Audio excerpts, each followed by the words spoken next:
Hello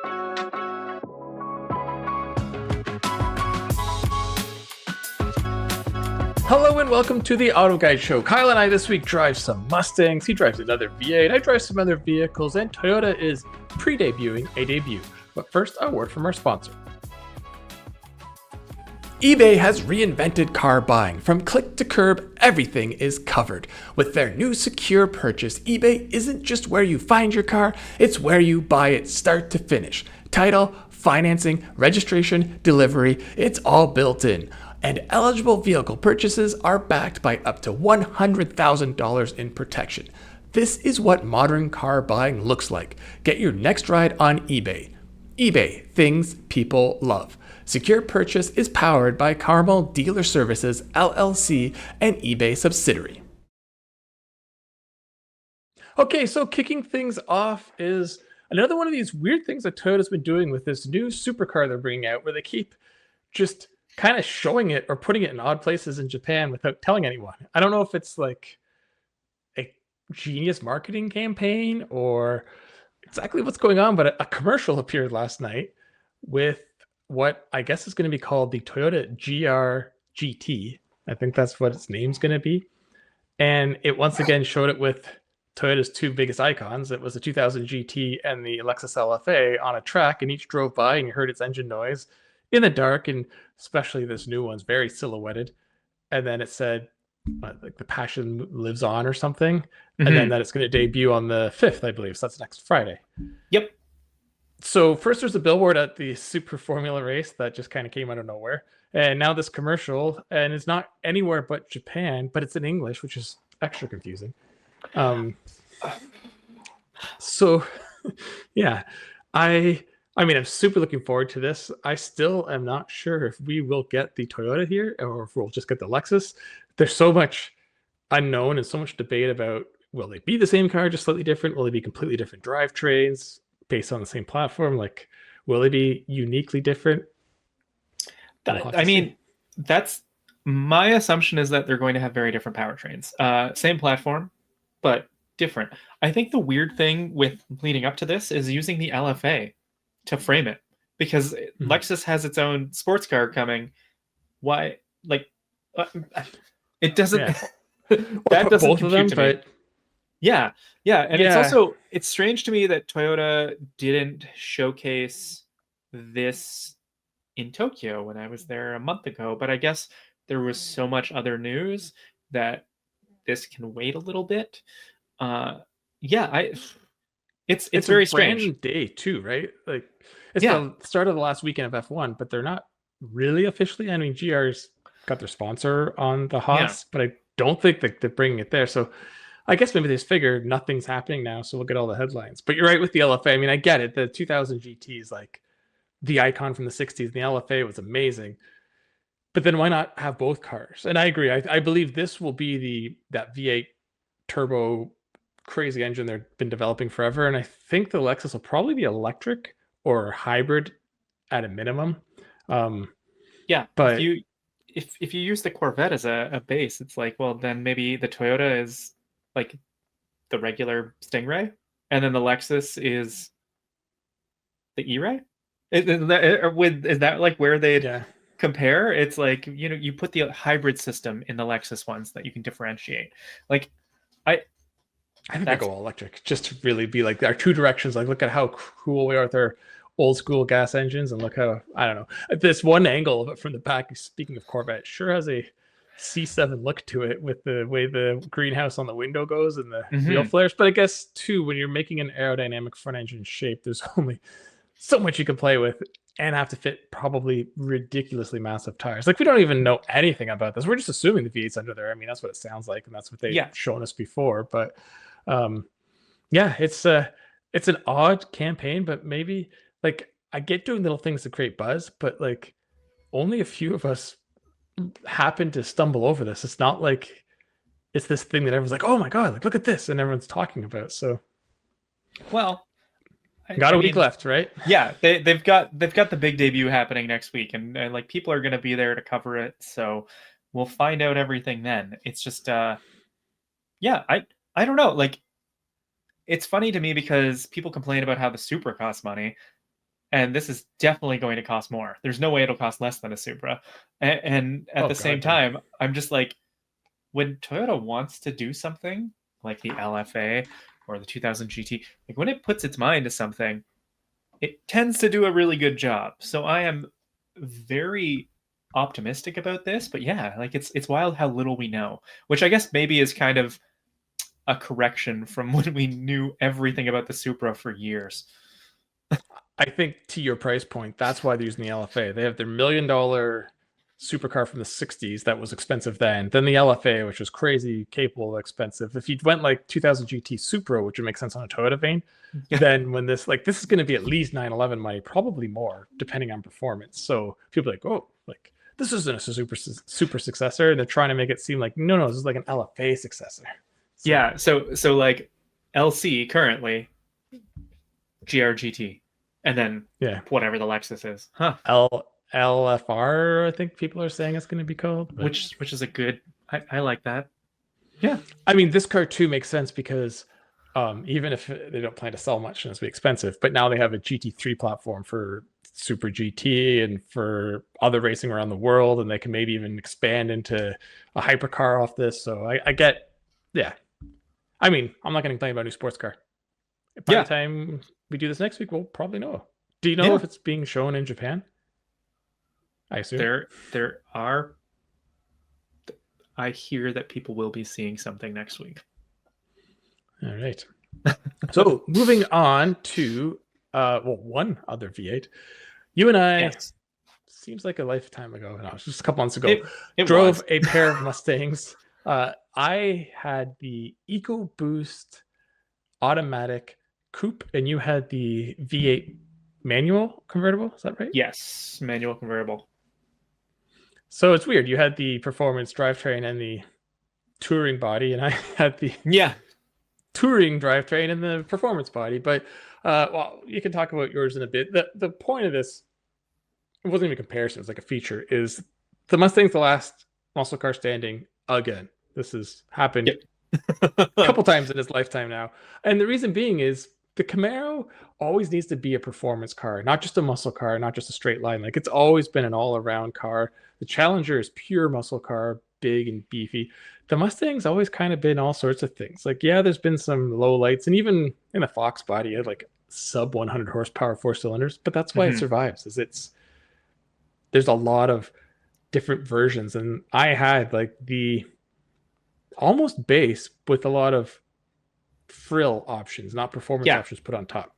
So yeah, and it didn't drive like a sporty performance car. It didn't have the tires for it or the brakes. It did have the active exhaust, which was weird because it made the EcoBoost very loud, and it doesn't sound that good.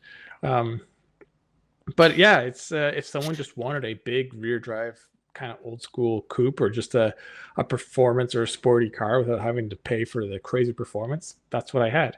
Yeah, and I think like I drove the EcoBoost convertible last year, and I think, and you drove a V8 performance pack, so we kind of swapped around. Yeah. I think the thing that people tend to lose track of is like, I mean, the Mustang debuted as like an affordable, not super sporty but stylish coupe, right? Like that was it. It was only once Shelby really got his hands on it. I mean, there was always a GT, but like really once Shelby tuned it and kind of unlocked this performance side of it, that's when people really started focusing on the performance aspect of a pony car, right? But like a pony car was meant to just be an affordable, stylish thing. And I think that's why the Mustang, like you said, has survived for so long, because it's being a fairly approachable price point. I mean, looking at the prices of them now, it's not really a value anymore, right? No. Like you're paying quite a lot of money if you want a V8, especially the premium. Yeah, it's a lot. You're almost at $50,000 now, which is crazy just to get a V8. But you're right. Like the original Mustang, the 289 GT, was performance, but it's also mid to early 60s when a lot of things were. And then Shelby had the 65 350, and it dominated. And then also the muscle car wars really took off. So everything needed power. But driving that performance pack GT last year, it doesn't even feel like I was in the same car as what I was in the EcoBoost. And I think that's a good thing. It's because like there's a variety. They look similar, but like that was such a buttoned down, tuned up performance car and was so fun to drive. And then this is just a bit of a cruiser. So Yeah. um, as And long as this platform exists, Mustangs will exist, but will this platform exist much longer? They've already kind of rehashed it a couple times.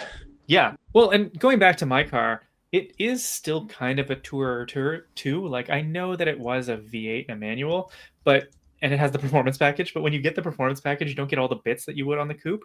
Because I think Ford realizes that people want, a stylish, noisy, fun to drive, and drop top. And really, there's not a lot like it on the market, which again probably contributes to the Mustang's enduring appeal, right?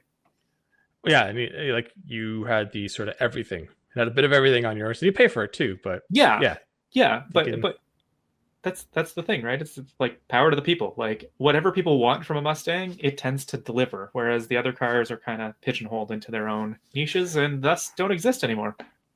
I almost wonder if they could even have a more affordable Mustang with an even less powerful engine, because like the EcoBoost is 310 or 15 horsepower, but they don't really have anything, especially that points that way.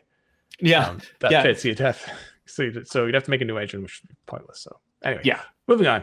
So I drove the 2026 GMC Terrain Denali, and you and I haven't driven the Equinox or the Terrain since they were all new, not even a year ago for 25, but the 26 is already out. And Mhm. for the Terrain specifically, that's because it got the 84 and Denali back. So last gen, pre 25, there was the Denali. I drove the last gen Denali when it got its refresh in 22, 23. I can't remember. But 22, because I feel like you would yeah. just come back. So it was a it's like it was a very competent vehicle, but that was that. It wasn't a front runner and wasn't terrible. It was just there and you got the Denali name. So going into this, I had no idea what to expect because we haven't driven the new one, and I was actually very surprised at how good this is in most aspects. So start with the good, the really good. Inside, it looks nice, looks like a Denali, and it has dual screen like almost every GM does. But this one's different. It has a 15-inch vertical screen, Okay. which I'm not usually a fan of, but it sticks out of the center console a bit or the center stack, but it doesn't go above the dash. That's a huge plus. But the cool thing is there are like 3 pods I can fully customize. And the top one I can have as CarPlay. So I can have a big rectangular CarPlay, or I can have the entire 15 inches of CarPlay. But if I keep that, then I can have 2 pods below to put whatever I want. So I can have full CarPlay functionality, my audio information, and trip, the other nav, whatever I wanted down there. Yeah. And then at the bottom, there's a row of toggle switches which control the climate control, and the whatever you're controlling is digitally put above, so that can change too. Or you can actually push the touchscreen, so you get the full option. But it's nice having physical switches, and then there's a lot of Yeah. other physical switches, and then the driver information center is digital, like pretty much every GM is. I don't even know if you can get analog in GM anymore, and it's customizable. So not only the tech is so well laid out and everything's where I wanted it and I could see it, it was so easy to change too. Um, Again, I'm a big CarPlay person and I love Waze. I could put the standard Denali navigation in my driver information center, like my gauge area, or I could put Waze. And that's unusual. Usually it's one or the other, or you don't Yeah. get your smartphone. I got to go through 2 windows of navigation, which is awesome too. So Hmm. I mean, we won't get into that GM's going to just kill CarPlay altogether soon, but right now it's such a amazing integration. It's kind of crazy that this is the company that's getting rid of it. Like this is shot to one of my favorite infotainment systems, like potentially even better than Uconnect. Like it's just so well done. And Hmm. then it has frequency damper suspension technology, which basically takes the frequency of the wheels and changes how I react. And it works really well. It's not the softest, cushiest ride, but it also isn't a crazy handler. Like it's a nice balance where it remains flat enough for what you need in the corners and it absorbs bumps well enough. It's just a good Hmm. balance. Like the whole vehicle, driving it, sitting in it, looking at it, it feels like a half class more premium than what it competes against. Yet price wise, at least for the one I tested, is actually less than a Toyota RAV4 Hybrid Limited or a Honda CRV Hybrid Sport Touring. Oh. Um, those are both they're fully loaded models. Now I could have paid more for the moonroof, which this didn't have, and I think 1 or 2 other things, and then that would have put it slightly higher. But you'd expect an Ollie GMC would be like 5 grand more, 10 grand more, and it's not. It's actually even less than a Super Forester, fully loaded, slightly. Hybrid. Non-hybrid is a little bit more. So what's the catch? So the big issue is what's under the hood, and that is the 1.5 liter turbo is still there. Now, it makes 175 horsepower and 203 pound-feet of torque, which fully class competitive. Every one in that class base engine is that or less, like overall power. And it's quite torquey, like around town, get it up and goes fine. On the highway, you feel the power deficit more. It's still fine. Like you can always merge and pass without problem. But when you're driving something with the Denali on it, you want more of everything. Like I have more tech, more comfort, more luxury, and I want more power. The price of all those vehicles I mentioned all make more power. Like the hybrids, especially from Toyota and Honda, are well into the 200s. The Mazda CX-50, which is about the same price for its turbo fully loaded, is at 250. And this thing's stuck at 175. And they have a 2-liter that makes 228 horsepower just sitting in the Buick Envision and the former Cadillac XT4. Yeah. And I remember last gen, I said the same thing. Like, how hard would it be to just put that in here? Like, I have no idea how it would match up to transmissions. Like, maybe you need to get its transmission and put the whole thing in here, but it would make this like such an amazing package. But as it stands, it's still really good. It's just, and it doesn't get great gas mileage, which you think, oh, because it has a small engine. No, it's like 24 city, 26 highway. So because it's working so hard. I just think it's carrying like a decent amount of weight. Like nothing at the high end gets great gas mileage unless you're a hybrid. And that's why a lot went to hybrid. I mean, if they had a hybrid, put that in here, but we know in this size GM doesn't. So, well, the interesting thing, you saying like, you know, it surprisingly undercuts some competitors, is like, that feels like there's room then for GM to just throw the 2-liter in there. And if it ended up being, let's say, $2,000 more, I mean, whatever, right? Because then you have class competitive power, but a nicer experience elsewhere. And GM is like, they always give you lots of options of choice. So you can even make it an option. Like you can get the optional upgraded engine if you want. But yeah. Anyway, we got to move on because we got a big show ahead. So Kyle, you drove both of our favorite cars once again, because we need to every once in a while. Yeah. I think this was a while back, and I think you had booked it, and then you had something come up, which meant that you weren't able to take it. And so it's the 2025 Lexus LC 500. I don't even. This is actually weirdly a hard one to write about because I don't know what else to say about it because it's so good. It's just every time I'm just like, why isn't this the most popular Grand Tour? Why is this selling only a couple hundred a year? I mean, Lexus canceled the hybrid this year quietly because it only ever ended up selling a couple hundred over its entire production run. Why would you want a hybrid when it looks like this? And when the 5-liter V8 is so good? It's kind of funny that we're talking about the Mustangs and this, since genetically they're kind of similar. 5-liter V8, 470-ish horsepower rear drive, 10-speed auto. I actually don't think I'd want a manual in an LC. I don't think it would work. It's not the character of the car, no. Like you said, like you could write this up in less than a paragraph. Be like, supercar looks, fantastic engine sound, smooth at everything. And that's so smooth and like an incredibly well put together interior. This was the first time I drove the coupe, though. I've only ever driven the convertible. So it was interesting to get behind this one. I don't think I like it as much. I mean, it's still fantastic. I love Copper Crest, and this one had the toasted caramel interior, so it was a lot of like warm tones. But I want the convertible. I want to be able to drop the roof and hear that V8. So all I can say is, keep buying them, whoever is buying them, and hopefully, I don't know, maybe we can start a nice rumor that they're not good, and so residuals take a crash, and then I can get one cheap in a few years. That's my goal. Well, you haven't been doing a good job with all your reviews of it so far. So whoops. Yeah. All right. So moving on to our last vehicle, I drove the Fiat 500e Giorgio Armani Collectors Edition, and that is the official name. It is long. So sort of like you just said, I drove the 500e.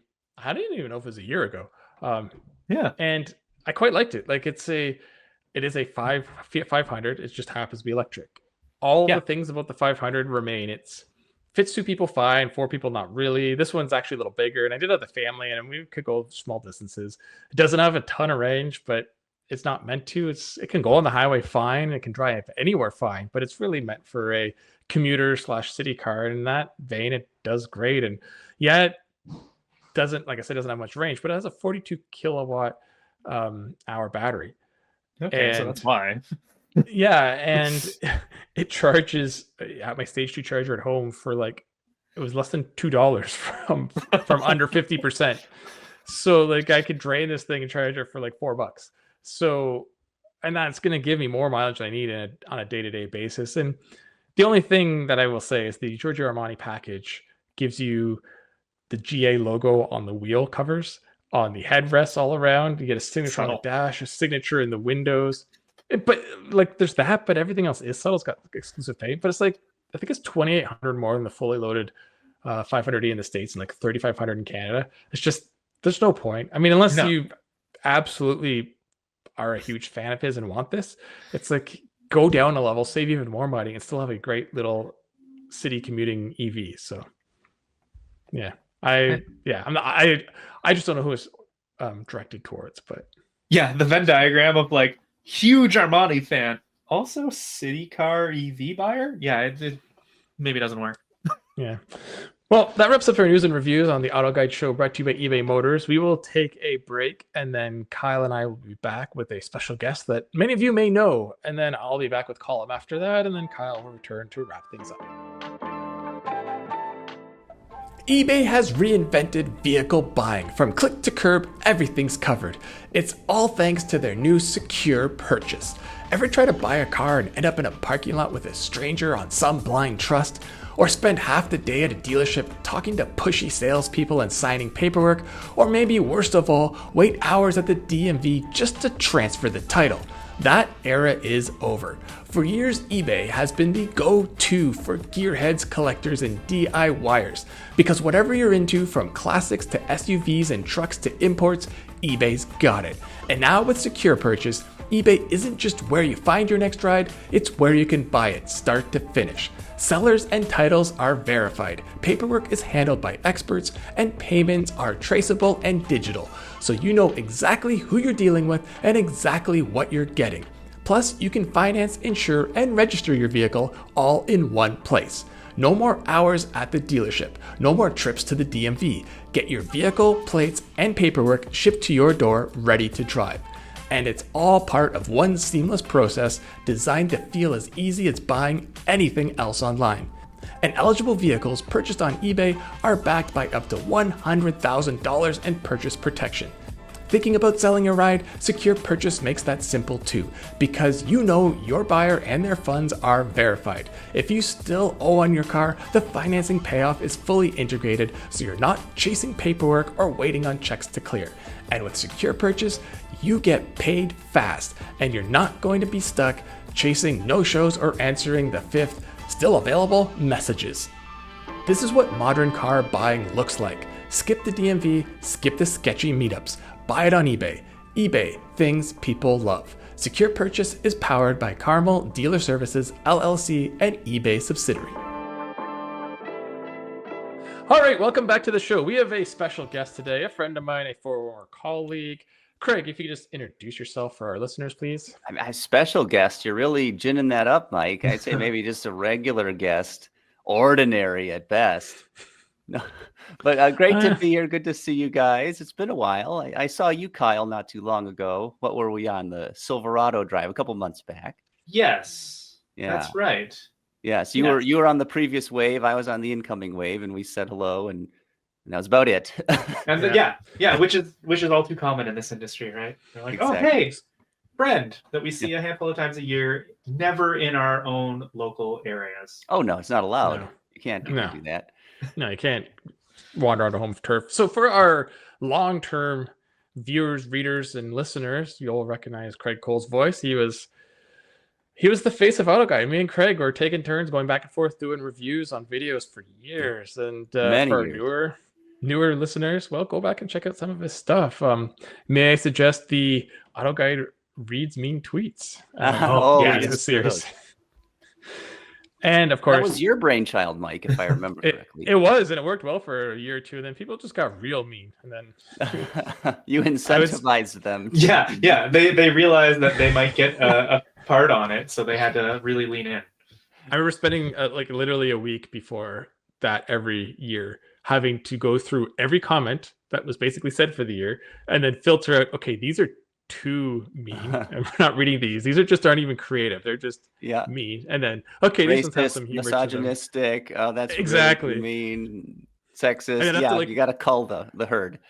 Yeah, and then I'll be like, okay, these ones are funny enough, and whoever has to say them will laugh. But yeah, like the stuff I would actually delete hundreds of comments. You have to. It was actually like an end of the year like job. I'm like, oh, I might delete all anyway. If we saw a terrible one, we do it on the fly. And there's also we have filters. There's still to this day that would capture certain words.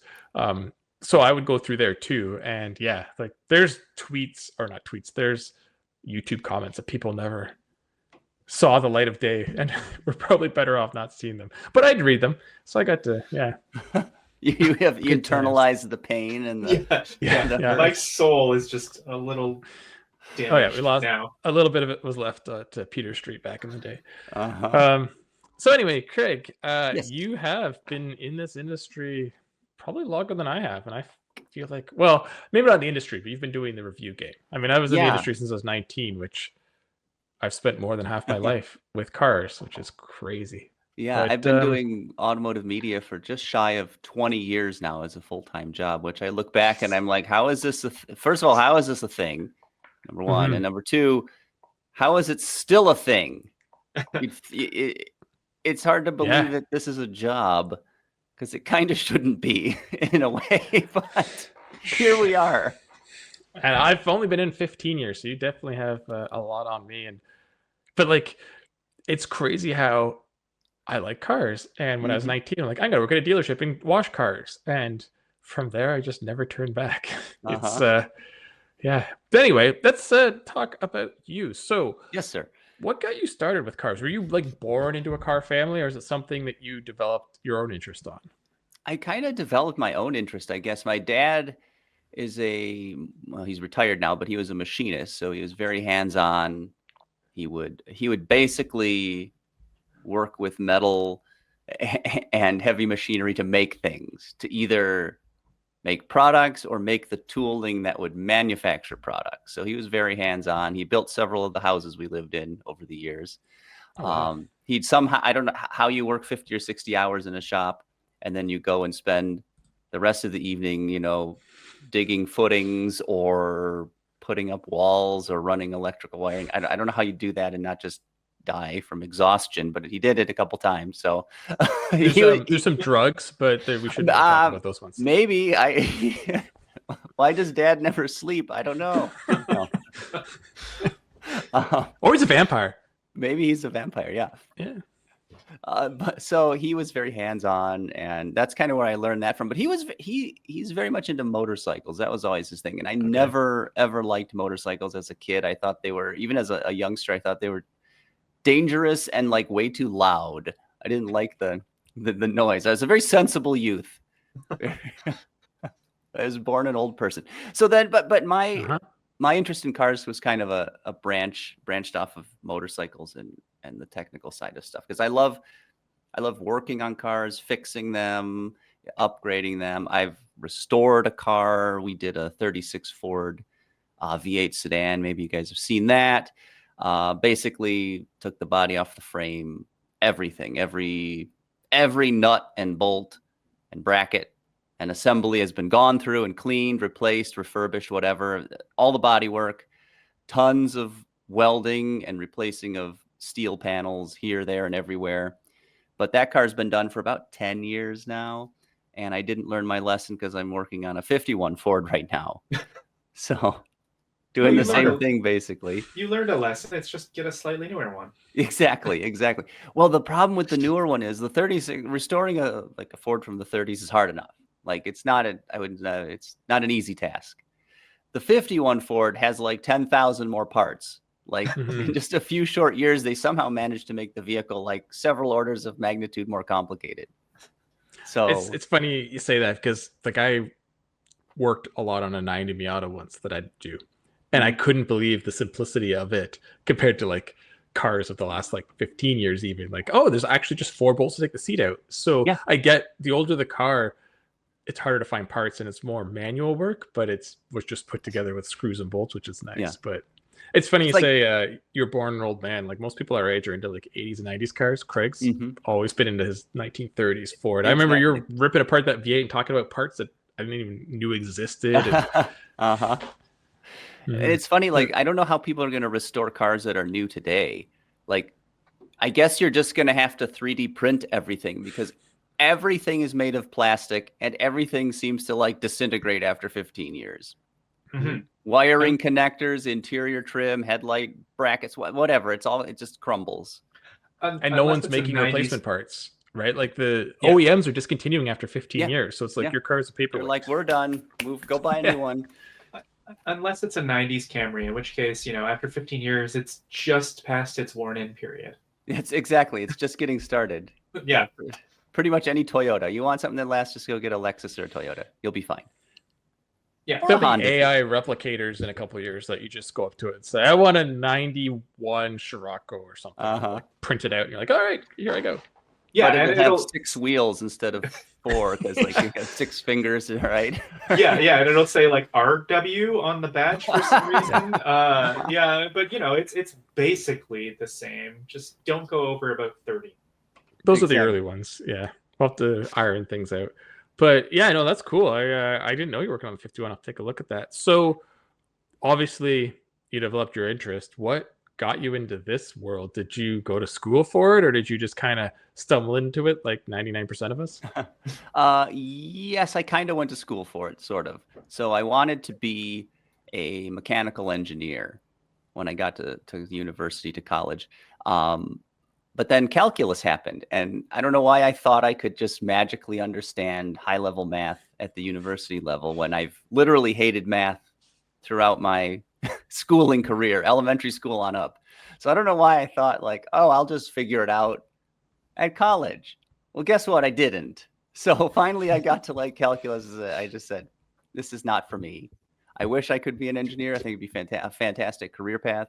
But I just could not do the math. I couldn't make myself do the math. There wasn't like the interest there, and I couldn't see the light at the end of the tunnel to force myself to do it. So I pivoted over to journalism instead. So I got my bachelor's degree in journalism. I got a minor in political science, and I kind of had to do an internship when I was at college. So I did that with Autoline many years ago. Autoline Detroit, they used to call it, with John McElroy. So that's where I kind of got started in this industry. And then after I worked there for 6 or 7 years, I got hired by AutoGuide because I had met Colum Wood at, I think it was the Indy 500 that I was sent to over like Memorial Day weekend one year. And that's where I met Colum. And then he had a job opening and remembered me and reached out. And that's how I got started with you guys. When did you start at AutoGuide? Because I think it was just before I did. Yes, I remember it was a little bit before you, because I think the first review you did was like an Acura or something. It was, yeah, Acura TSX. Yeah. No, TLX, the first TLX. Yeah. So yeah, it would have been like late 2012, I think, was when I started. Okay, yeah, I think I came very early 2013. Yeah. So just same thing. Like, months. There was another guy doing reviews, and he had left, and Colum and I had been talking about it for a while. Like, I remember talking about it probably when you started, because we were discussing it at the LA Auto Show, and I just had to kind of sit on it and wait because he had to like get all the approval. And then I'll remember because it was so strange, but I got the official offer when I was way up north in Alaska driving Mercedes Sprinter vans, and I had to sign the offer. I had a good friend of mine, Leslie, be the witness up there because there was like 4 of us. I had to like find somewhere to fax it back because it was still those days. Fax. Like, up there, it was still those days. Yeah, like I couldn't. You found the one fax in Alaska. It's still those days, probably. Yeah. Oh yeah. No, I've never done anything easy. When I bought my house, I remember I was traveling with it 2 jobs ago, like before even the auto industry, and faxing it from some hotel in Saskatchewan back and forth. Yeah, I don't like to do things easy. Were So, you at an yeah, auto publication before AutoGuide, Mike? I don't remember. I was at Auto Trader Canada. So Okay. I worked at Auto Trader for many years doing other jobs. I was taking pictures of cars on dealers' lots for advertising purposes, and then I started managing those people, and I started managing the managers, and then I Wow. wandered over here in about 2010. But I was with Auto Trader since 2005. Oh, wow. Okay. Yeah, and before that, I was doing rental cars and washing cars. So like I said, cars. But I remember when I started, when we do videos or you do videos, everyone would always refer to you as Autoline Craig. That was it's like, oh, it's Autoline Craig. That was like your name maybe in the early years. days. I don't even remember that, but yeah. I mean, and then, as someone who came on in 2019, I can't tell you the number of comments on AutoGuide videos after you left Craig, where people are like, "Where's Craig? Bring Craig to back." this day." Yeah, to this day. And then you start doing those Toyota spots with us, and people are like, "Craig's back!" And yeah, the infotainment video, I think it was. Yeah. I was like, "Oh, it's so happy!" Like when I came back too, I thought, "Well, no one's gonna remember me," and like maybe 3 people did, but some people are like, "Oh, it's good, Mike's making videos again. It's been a while." And Yeah. it's like I left. It's not like I've just been hiding in the background for many years. We keep them up in the attic. We feed them fish heads. Fish heads. Bring them down every once in a while. But yeah, I mean, I remember, Craig, we got to do very few videos together. Because even at auto shows, we'd be doing our own cars. Yeah. And then when you start doing the auto show roundups, I was gone. You do those with Jody. But we did the like odd comparison walk around. Yeah, where we dragged you up to Canada from Detroit with a car in tow usually, so you could help us do one of our shootouts. Yeah, we did a few of those. Like they were huge. We would do them at the track there. Cayuga, what is it? Cayuga? No. Yeah. Toronto Motorsports Park, whatever they call it. That's I think Calabogue's the other one, right? That's just a thing that happens these days in our area. Is anything is labeled as Toronto something, even if it's not remotely close to Toronto. This is in Sarnia. Why is it called Toronto? Yeah, there's a music festival that happens every year that is north of Barrie. So for listeners who aren't familiar, that's like 2 hours north of Toronto. Yeah. And they're like, "Oh, it's the Toronto festival," and you're like, "How?" If it's on the other side of a neighboring city, it can't be labeled that. I agree, but they want that panache of Toronto, right? Yeah. The Detroit concert taking place in Boise, Idaho. Yeah, right. We're actually still doing those comparisons. We have a smaller scale one. Actually, next week, only 5 cars. But Kyle and I did an 11 we did a earlier small this car year. one that was like a dozen cars, wasn't it? Earlier We this did year small we did a SUVs. compact car we had 8. 8, but the nice thing there was it was literally the entire segment, and we've never done that before. Yeah, at least we did Mike and I. Small SUVs and compact SUVs, and that was 12 and 11. But even there, we were missing a handful, which was probably a good thing because that was enough cars. How do you logistically even manage? Like, it was hard enough for me. We did like maybe 3 comparison tests with 2 vehicles in them locally here, and just wrangling the 2 vehicles was a huge pain in the ass. How do you do it with a dozen? How? Well, it's a lot of advance. Like months in ahead, I'll start asking, and then we have to make a plan of when to pick them up. And we usually hire an extra person or 2 to help us shuttle. But like literally Monday on those days is like 8 a.m. to like 6 p.m. just driving around the city, picking up cars and dropping them at a central location. But I grew up. Well, Craig, we're about the same age. I grew up reading, the car drivers and the road and tracks and motor trends doing these segment shootouts, and I always thought like, this is the coolest thing. This is what you do. So when I started Auto Trader, I was like, let's do this. And everyone looked at me like I was crazy. I was like, it won't be that hard to do. And we did them. And then when it came to AutoGuide, Colum was like, can we start doing this? Like, yeah, I'd love to. And I don't know. I guess it doesn't seem as terrible to me. That's why I seem to be the only one who likes to organize them. But in the end, like the results great. It's not just logistics, it's the work of the week. Like Kyle and I are killing ourselves trying to get that week done. But then in the end, you're like, oh, look how good this turned out. And everyone's like referencing it. And you're like, let's do another one. And then when you're doing it, like, why are we doing this? Never again. I think the thing for me, like I remember reading them too. And like as a kid, I read the British magazines, like Car especially. And they do it for like, their regular little hatchbacks, the European ones. And I loved it because nowhere else are you getting like that direct comparison, right? Like we do reviews over the year and we drive a lot of competitors, but having them there and actually getting in and out at the same time throughout the week and talking with like it's Mike and I, and usually at least one other journalist, you get such a better view of the whole segment. And so I'm with Mike, where like it's a lot of work, and every time at the end of it by Friday, I'm just like, why do we do this? It's a whole week. But then you see the finished product, and it's like, okay, well, that's why we do it. And that's the best way to get, I would say, to get views on YouTube, because how many car review channels are there? Like, do you really need another review of a Mazda CX-5 or a Ford Explorer or whatever, right?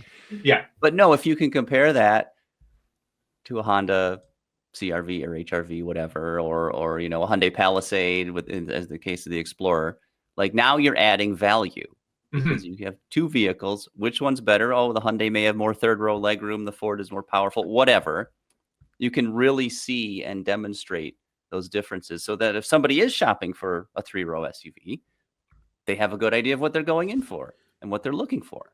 Yeah, I have pointed friends and family to a lot of our mega comparisons in the last 2 or 3 years because they're looking for something in that segment. And I'm like, look, like I know what my favorite is, but you might have different priorities.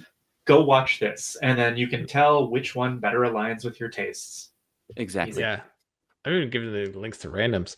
But Craig, you make a good point Mike's about literally videos. on like street corners, and he's just like, have you watched this video? Cards. Here, watch this. Got little QR codes.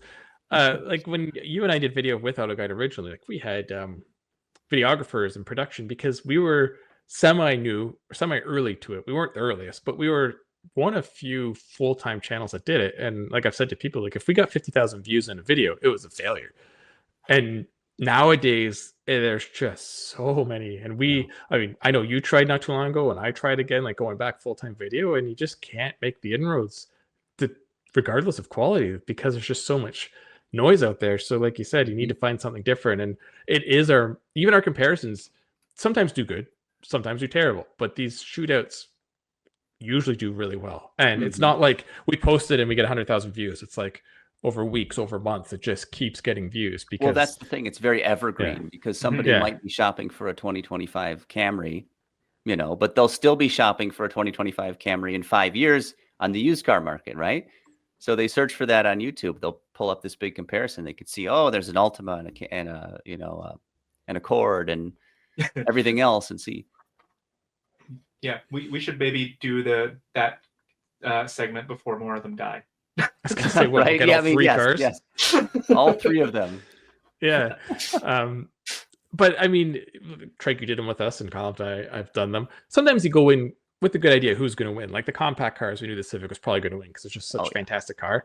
But you've never gone into one and been like, this is the order.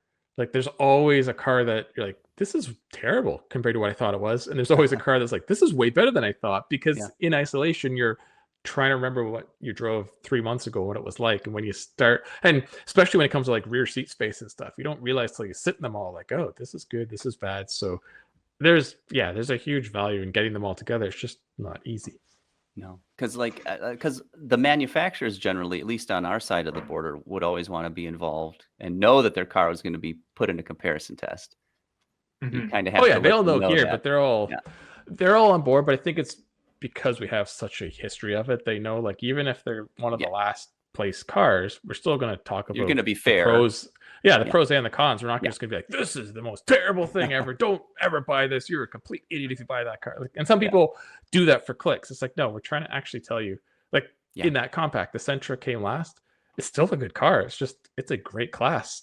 And it's competitive. So and I think like the other nice thing that I've noticed doing these over the last few years too is like we have OEMs reaching out ahead of time saying, oh, like what's your scoring like, because they're really trying to figure out like what model or what trim works best, right? Because they're like, well, you know, we could give you a loaded one, but then maybe that's going to get dinged on price. If you're weighing price heavier than features or and I find that interesting because it also, you know, feeds into how buyers shop too, right? Like I know Canada versus US, which is a strange thing, is that Canada tends to shop higher trims, whereas Americans tend to buy bigger vehicles.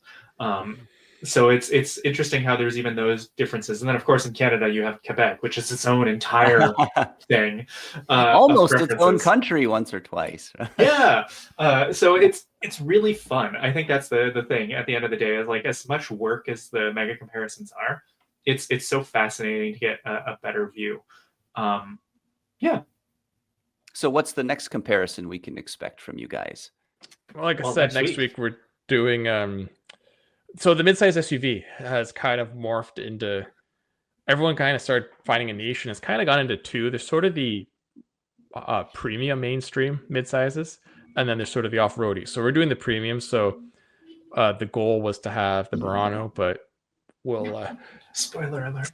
Yeah, scheduling did not work because something happened to that car. But then Crown Signia, the Envision, like those sort of class. We have about 5 or 6 that we're doing, and then in the spring we want to do the other counterparts, is the off-roady ones. So like Wilderness Outback, Passport Trail Sport, probably a Bronco 4Runner.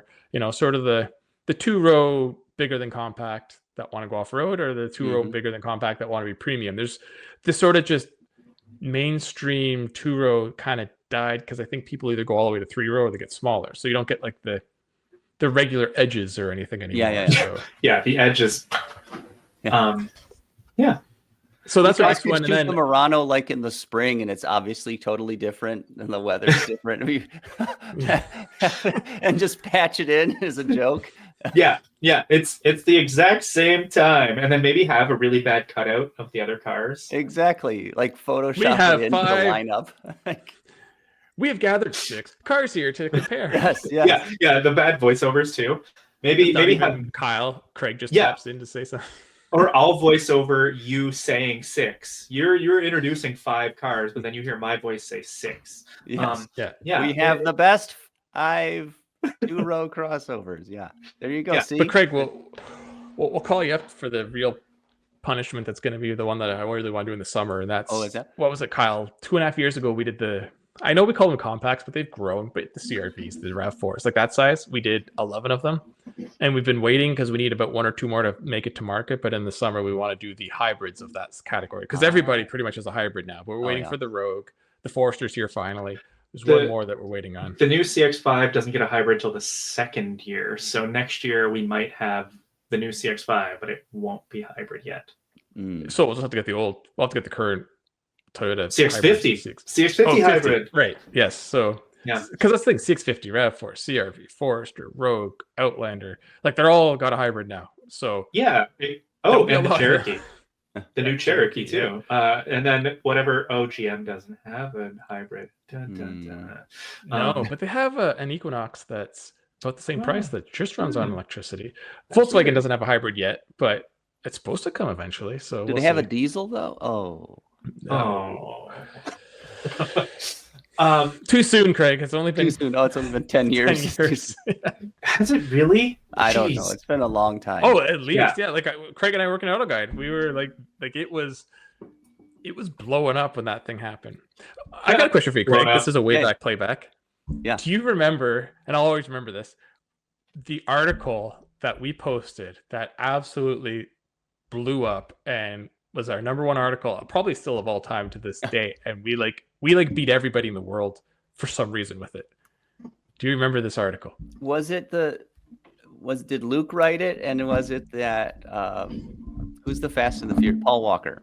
You're right. Away? Is that what it was? Because I remember there was. I was with Subaru at the Rally of the Tall Pines, which is our it's the Canada Rally, but it's like the US one where we go to different places. And it was like 11:30 at night or midnight, and I was in a trailer trying to keep warm because it was minus 30 Celsius, which is about the same Fahrenheit. Yeah. And I was just on Twitter, and Twitter was big, but it wasn't as big then, so not everyone was on it. And then I saw a post about this. I was like, what? And because it had happened just a couple hours ago, and I clicked on it, and I remember sending it to you guys, like, guys, I think Paul Walker died. And Luke, I don't know if he was still up at that hour or he was on the West Coast or some reason, but he just put it out. And then because we were the first story, everybody linked our story. Like, Kyle, I'm not joking. We had 1.5 million page views in a day. It blew up. So you just need Poor choice of words. I mean, well, just need actors to crash cars and But about all stories, like who would think? Well, we're a legit auto review site, so a celebrity that crashes a car and dies, that's going to be our number one story of all time. Who would have thought? Well, I mean, it's the cross. Oh, I hate to say cross appeal, but yeah, like that's the thing. It's like everyone can link to it, right? Not just car news places. Yeah. The other one I remember that was really big that Colum wanted to bottle the lightning with. I think it was Sammy wrote a story and it was entitled something like, "What is a CVT transmission?" or "How does a CVT transmission work?" Which is terribly gets so many views. Terribly redundant title. It's like saying ATM machine, but I get it. It's SEO, and I've seen a bunch of other sites with very similar, CVT transmission headlines. But I remember that one doing exceptionally well, too. Yeah, the unfortunate reality of the dumbing down of the internet. Yes. Like these sorts of things do well. I have sorry, I just interrupt, but the one that won't die is as well as Sammy's review or article on top 10 weird car noises, or why is my car making that noise? It just continues. I just pulled up the Paul Walker, so we only have 1.3 thousand views in the last 2 years, so it's slowed down, but it has 474 comments.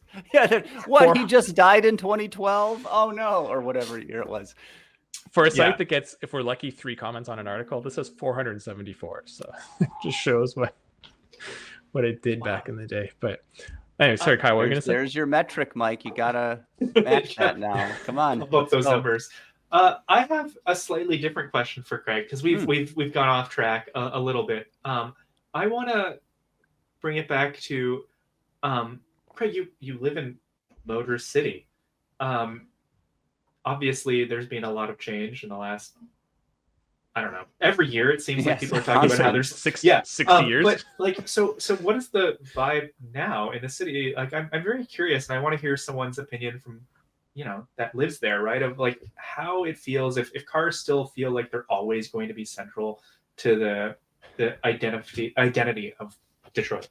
That's a good. I think just culturally, yes, because Motown, Detroit, people just automatically associate cars and the city. But I don't know, like the whole Detroit isn't the manufacturing epicenter, the mecca that it once was decades ago, right? Like, sure, there are still factories in the city and really the surrounding areas, even more so than Detroit proper. But also manufacturers build cars in Georgia and Alabama. They have manufacturing plants in Indiana and all across the rest of the country. Canada, too. There's several very large factories in Ontario that make cars. And I'm sure supplier companies as well that deliver the parts those factories need. So, like, it's not... Detroit has been eclipsed, I think, by other regions in the country and world. So I think it's Motown for historical reasons, but... And obviously... vehicle manufacturing is still hugely important here because we still have factories and we still have the whole constellation of supplier companies from Bosch and Continental and whatever that provide other components. But I think it's definitely declined in recent decades. Yeah. But it will remain a kind of a key feature as long as people are rebuilding their 51 Fords. Well, yeah, that's not much help for the new car sales, but yeah, because go ahead, Mike. I was gonna say, here's my incredible hot take to what you just said, Craig. Is there's all these plants in Canada that hand in hand with U.S., but there's some sort of tariff issue going on or something going on, and a lot of our plants are just sitting idle, waiting to see what they're going to build. Like I live 2 minutes from the Ford plant in Oakville, and it was going to make an EV, and that was canceled. It was going to F-250 production, and I think that's been canceled. They're doubling the size of it still, but I don't know if they've announced what they're going to put there. So my incredible hot take is, if these plants never do end up being part of any of the American plans down the road, there's a nice modern plant just sitting to be moved into by a Chinese manufacturer that wants a foothold in North America, and they'll get into Canada much easier than the US, and then they have North American manufacturing, and And like, you know, if Ontario could thrive through it, and that could really hurt other places. So, Well, yeah, China has such a glut of car. Don't they have like 130 car brands? Maybe it's more than that even. And they're like in a pricing war, and they can't give them away now. That's what I've heard. Yeah, but yeah, BYD is going like international. Like they're the one that I think is gonna, you know, be like a Volkswagen Toyota competitor one day, if not already starting to. Like they make quality products, and they're just opened a plant in Europe, and as soon as they open one in Mexico or Canada, then they can get into the Americas, and yeah, they're coming. Yeah. They're coming. They're knocking on the door. Well, and like at the end of the day, like I know one of the major criticisms about Chinese cars is, oh, they're so heavily subsidized by the government. And I mean, fair, but also, do buyers care? Like if it's a good deal, if the sticker price is low, does someone really care whether it's subsidized by the government or not? Probably not, right? Like we have a costly a cost issue with modern cars anyway. So I feel like most people would just be like, hey, it's affordable, I'll take it.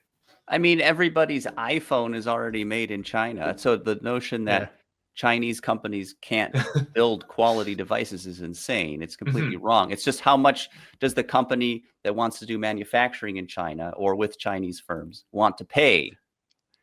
Because you can have Wish.com garbage, or you can have an iPhone. They're happy to build whatever you want, right? Exactly. So the stigma of Chinese stuff being cheap garbage is not always true.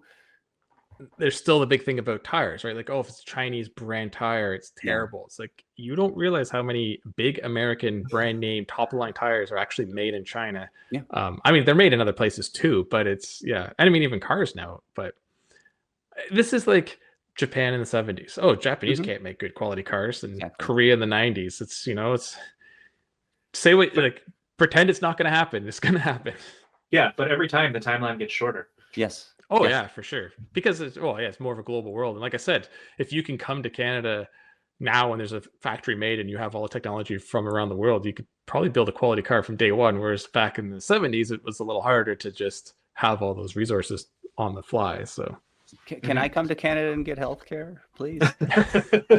We'll sponsor you, Craig. Would you sponsor an adult? This is my son. Yes, he's older than I am, but by a number of years. But I've adopted him in the family. Yeah, don't do the math. All right, it's fine. I had him when I was negative years old. Yeah.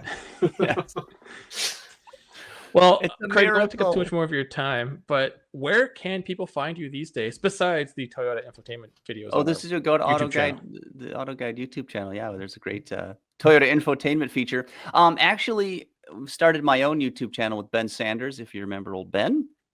I remember Ben fondly. Yeah. So we've worked together at a few places over the years. AutoGuide, of course. He did some work with us when I went on to CNET. I worked with Ben at EV Pulse. I worked with Ben at AutoLine before AutoGuide. But anyway, we started our own channel. It's called Auto Esoterica. And we cover underserved stuff. So we try to do classic car features because, again, nobody needs another Accord review necessarily, unless you're going to do something a little bit different or do a comparison test. So we're not falling into that category necessarily just yet. So we're focusing more on classic car stuff. We also have a couple shows. One we do with a designer named Jason White. He's a former car designer, and he's now a professor at the College for Creative Studies in Detroit. So we do deep dives and design breakdowns of cars, which is interesting. And then we've got an analyst friend named Jim Hall, if you guys have heard of him. Oh, just Jim Hall. Jim Hall. Yeah, just Jim Hall. We do a show called Jim Hall Knows It All because he's just an absolute genius when it comes to cars and many other things. And we talk about other topics, not necessarily design with him. But he's an analyst. He worked at GM a number of times. Very interesting guy, super smart. So those are some of the shows we do over at Auto Esoterica. Like and subscribe. Check it out. Yeah. It's a good time. I knew you've been friends with Jim Hall forever, but yeah, he's a fantastic guy. He helped him design some car. I can't remember. That's his brother. He's uncle to the Mazda Miata because his twin brother, Bob Hall, really helped. And Bob hates it when you call him the father of the Miata. He's not necessarily the father. He's very magnanimous about it. He was part of a team, he always explains. He kind of conceptualized, a British roadster that's reliable and fun. And then he was part of the team that helped develop and bring the Miata to market. So it's shorthand to call him the father of the Miata, even though he doesn't necessarily like it. But by extension, Jim is therefore the uncle, being Bob's twin. So because Bob's on, I think, Donut a lot. Yes, right now. I But haven't if seen somehow anything you could with get me Jim and Bob together, just going on about cars, that'd be a fantastic show. Oh yeah, yes, the Hall Hour. it's right there. Boom. Yeah, well, that's great. I always thought Craig should start his own site. So I know you did, but I'm happy you did because you have an interesting take in underserved markets. May I suggest an entire episode on the Oldsmobile Alero down the road? Well, I'll call you Mike because you had one of those, didn't you? I'm gonna go change the sign that I have just off screen where the number of days that Mike's gone without mentioning the Alero. So it's back to gonna gone zero, back to zero. You can reset all your signs, Kyle. Super SVX. There we go. Yeah, there we go. All right, Craig. Well, thank you for being on. We will definitely have you on again. We didn't. Anytime. This was a lot of fun. A million topics we could. Yes, there's many topics. We didn't even get into like modern cars hardly. So next time have you on. There will always be modern cars. Yeah, there will. Well, thanks for joining. A pleasure. Thank you, guys. Thanks, Craig. All right, welcome back. We have Colum Wood on Talk F1, and although another week will have passed, we need to talk what happened last week because to us that's still this week, which is confusing. But yeah, McLaren. Whew. You want to talk about the double disqualification? It's not a good look. We'll get into that more in a bit. Although that's big news, there's some other crazy news that just came out, and it seems to make sense, but I don't think I was expecting this. Well, Adrian, no, I agree. I wasn't expecting it either. It was actually for the whole week sort of leading up to this, there had been these rumors about other, like Andy Cowell, who's the current team principal, that basically he'd be out, that there'd be somebody else in. And there was discussion, like I saw rumors about Andreas Seidel from McLaren. I saw that Christian Horner was coming back, and then boom, they dropped this, which I think is very interesting because having a true engineering guy running like the broader picture, usually they kind of keep them in their little package, right? And we'll see how he can do in a more, I think in a role that is actually going to tax him and not in his sort of area of expertise necessarily. Although I'm sure he sat on one of those walls for so long, I'm sure he can do it. So, yeah, it's like you said, it's an engineer who designs the car is usually not the one also running the team, and he's arguably the most well known because of all the success he had, and there's like a sports free agency situation where we're trying to figure out where he was going and whatnot. So he's known and he's respected, but can he take the reins? Maybe just really wanted to be on Drive to Survive. I don't know. Maybe. Yeah. Related note, I can't remember if we talked about this last week or not, that they are going to be making a biopic about his life. Did you hear about this? So it's interesting how this all just comes together all of a sudden. Yes. So Matt Damon and Ben Affleck are apparently working together, and they're going to do sort of it's not quite sure if it's a true documentary or it's a documentary / film about the life of Adrian Newey, which should be very interesting, I think. So I actually have decent hopes for that. It could be quite good. So, you know what, Matt Damon, some makeup to look like he's 30 years older, 20 years older. I could see him having this look. So maybe. But I also wonder, is it going to be the true like Christian Horner back in the day, Zach Brown, full reins over this, or is he going to only control an aspect of the team and other people doing other aspects, and it's more split out? Like I have a feeling it's going to be you design the car, you do the strategy, but other people will be doing like other stuff with the team, like maybe the PR or the driver management. Or yeah, maybe. I'm a little, I wouldn't be surprised if a few years down the road we had Fernando Alonso doing this or something. The British rumor mill just never stops. So despite the fact that this was announced, I still saw rumors coming out that Christian Horner could be tied to the team still and come in like a CEO role, kind of like a Zach Brown to McLaren. Oh God. And I was like, oh my goodness. I'm like, I don't know about that. The most realistic Christian Horner rumors, I think, would be something where I know he wants to like buy a stake in a team and have some ownership position, not a day-to-day activity thing. Who knows, right? Yeah. But I think the only place that's going to happen is in probably one of the lower rung teams.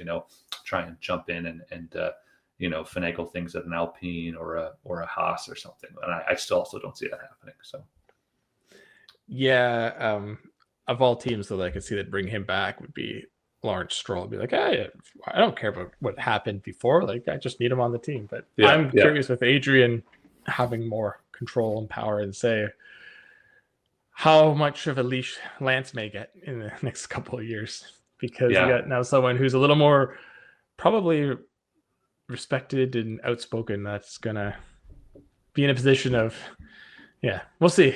I still think one day Lawrence will have to fire his son, but we'll see when we get to that point. I gotta think we've got 1 year more of Lance Stroll and then he'll be off. That's my prediction. He'll stick around for the first year, because if it's the first year and they're like the greatest team ever, then he'll be around, right? But if not, we'll see. Yeah, or if it's the first year and like Alonso's fighting for the championship and he's like Sonoda in the back of the same car. So, yeah. Although that usually doesn't happen. Him and Alonso have been on top of each other all year. It seems to be they're driving at what the car is at. So I agree. Yeah, it's probably the max potential. I got the order out, but we'll talk about this first. That's all right. Yeah, Lewis Hamilton is not happy. I mean, it must suck to be a Ferrari right now. Yeah, right. Like the discussions were after he had some interviews after the last race, and he basically said that he was not looking forward to next year. Right? The way he kind of said it was he wasn't looking forward. Whatever they said, to the next race, and he said like, no, the next year. He's really down. And then this coming up to this week in Qatar, he kind of like backpedaled a little bit and just said how, it's frustrating and hard and blah, blah, blah. But that doesn't sound good for Ferrari. So, yeah, like, because we've said a million times and everyone knows next year's a whole new world. So if he's saying this already, he may know some insider stuff that they're not figuring out the new regulations as good as they had hoped, or he just has so little faith that they even can. Yeah. That's what it sounds like. I feel like we should have like an Arrested Development type thing with his interviews last year about how excited he was to come to the team and he always dreamed of it. And then the narrator saying he did not. Oh man, it's I don't know. We really shouldn't have expected anything different. I know everyone has high hopes and they love to, great story and blah, blah, blah. But really, like, this is exactly really what, if you were honest, you would expect to happen. Yeah, and I've heard the story, and I don't disagree, where people are saying Ferrari's got such a, like, it's the team to be on. Like, in every sport, there's the team to be on. But if not always are those teams as dominant as the lore has. Like, if you look at Ferrari, like the Schumacher's dominant. Back in the Lauda days, they were great too. But they've had a lot of periods of time where they were, scratching and clawing just to be above mid-pack, basically. So it's not like they're always on top like people think they are. Yeah, and it's weird, right? Because there's the great pressure to win, but at the same time, it's kind of like we live in Toronto. We have our Toronto Maple Leafs. It's like if the Leafs lost for years and years and years, they'd sell it every game no matter what. And it was like, It doesn't matter. They could be the best team, the worst team, sell every game. It's irrelevant, right? And I feel it's the same thing. Like, people will be fanatical about Ferrari no matter how good or bad they are. Like, it's irrelevant. So we'll see. Yeah. We'll see what happens next year if Hamilton even makes it through the year. Yeah. So back to what we talked about at the start. So the double DQ for McLaren. I mean, that just completely changes the Drivers' Championship. By the time people hear this, though, things could have changed again. Like, Max could be right up there almost at Lando. Lando could have pulled way ahead again. Like, who knows what's happening. But if Max wins this year, it's already starting. I don't even want to think of the conspiracy theorists that are going to have a field day with this. And I mean, in fairness, I kind of like, it's not like there's this big conspiracy, but I get it. Like, after what happened with Hamilton years ago, and then both cars that are ahead of him get DQ'd for like a fraction of a human hair violation, which is like, I know it's a violation, but it's crazy. It's that small. It was like 0.1 millimeter or something. Yeah, it was very slow. My wife something is you can't even measure with your eye, and it's just like, my wife is a Hamilton fan, and she's like not even kidding. She's like, Max Verstappen has something on the FIA. Like she's just like, what is going on here? How is this happening? Well, people are saying, "Oh, Josh is paying people off." I'm like, I don't think he has that much money. So if you could easily pay the FIA off like that, then Aston Martin would be winning championships because Lawrence has all the money he could easily spend in the world on this sort of stuff. So he would. The interesting, and we'll see with this one again. We'll know probably by the time this is over. But there was this discussion about is this because they were riding the cars too low, right? Which I guess yes. But did they know that? And is that why? Like, because at the end of the race, Norris basically backed off a lot, so he was going much slower. And there was talk about like, is it fuel or whatever? But it was probably this, and he just didn't want to like run it any more than he had to. So I think that is it the case that they're going to have to run a slightly more conservative setup here, and then as a result be slower? Or not, because there was this whole discussion after the Brazil race. I don't think we actually covered on the podcast, but there was this discussion that numerous teams were using tricks to basically, with the expansion of the floor under heat and how it would affect the wear and so on and so forth, and so that the FIA sort of issued some internal directive was the thing, and that a bunch of teams changed, and I heard rumors saying that that even the McLarens were apparently like marginal to coming, to hitting the rules, or crossing over the rules in Brazil. But I'm like, that's who's saying that? It seems kind of made up.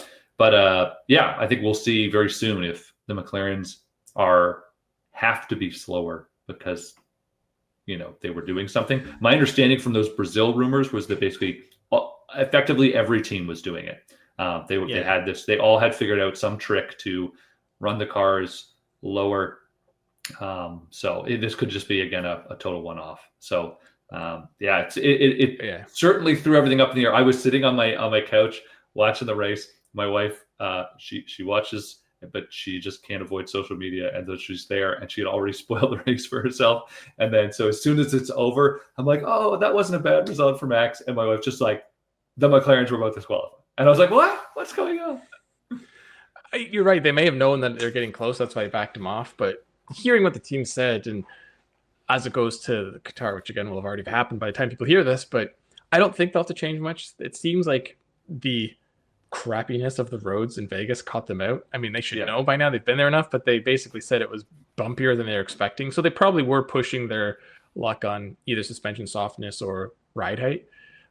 More than the other teams were, and they got caught out, and they're monitoring everything. So some engineer probably towards the end said, oh geez, we may be wearing off our skid plates, we need to back off, but too late by then. But it's just crazy how such a fraction of nothing could completely change the championship. And again, it's a rules and you can't break it. I'm not saying like they should not have this happen, but it's crazy. Like it's kind of like, what are the odds, right? Like, what would it if they didn't do that? I don't think anything would have changed in the race results. It's not like he, beat Max by a tenth of a second, but yet it could change the entire season because it would have been fractionally. Yes, and it could have impacted more. So, man, it's I go back to I just referenced my wife and rest of my father, who always says, the job of the FIA and Formula One is to make sure it's not to run a fair sporting arrangement. It is to create a spectacle that people will watch. So are they doing a great job at creating a spectacle people watch? Absolutely, right? They're going to drag it down to the last minute. And if we see a tie on points for the last race, I will not be surprised.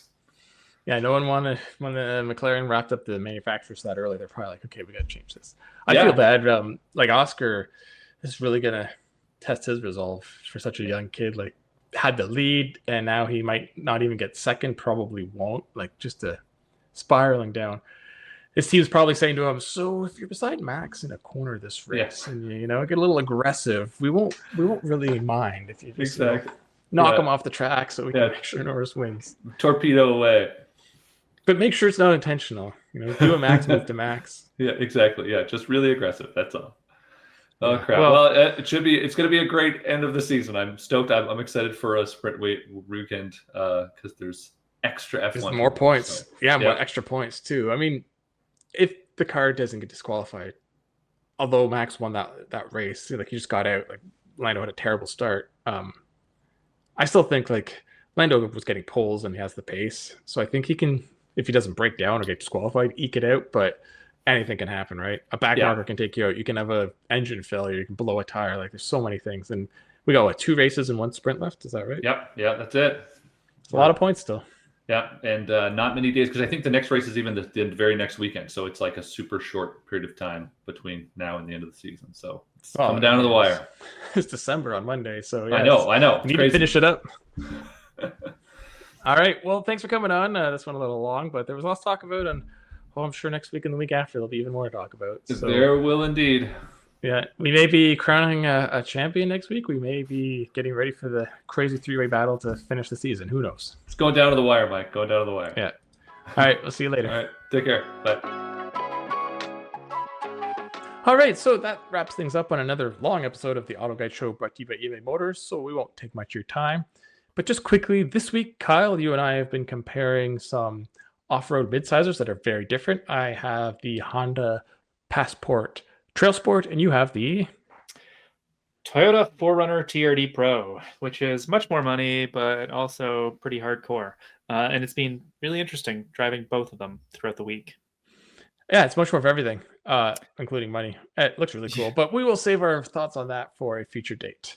Yes. And then I had some extra stuff going on this week. I had another off-roader.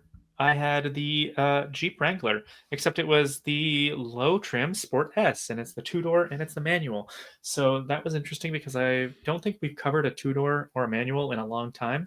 And I happened to get it beside a 26, which I will have more info on next week as well. And then to wrap things up real quick, I also had the IS 500. I traded in the 4Runner for the weekend for the final edition of the IS 500 because the V8 sedan is disappearing after 26. Yep, last of the NA V8 sedans, and well, for now until the Charger gets one back, because we know it's going to happen. But yeah, and then next week we won't get into too much, but we have one of our bigger comparisons, 5 vehicles. We'll talk more about it next week. We'll leave you with that. So until then, this has been the Auto Guide Show, and we'll see you next week. So long, everybody. eBay has reinvented car buying. From click to curb, everything is covered. Ever try to buy your car online and end up in a parking lot with a stranger on blind trust? That era is over. Now with Secure Purchase, eBay isn't just where you find your car, it's where you buy it, start to finish. Title, financing, registration, delivery, it's all built in. This is the modern way to buy your next ride on eBay. eBay, things people love. Secure Purchase is powered by Carmel Dealer Services, LLC, an eBay subsidiary.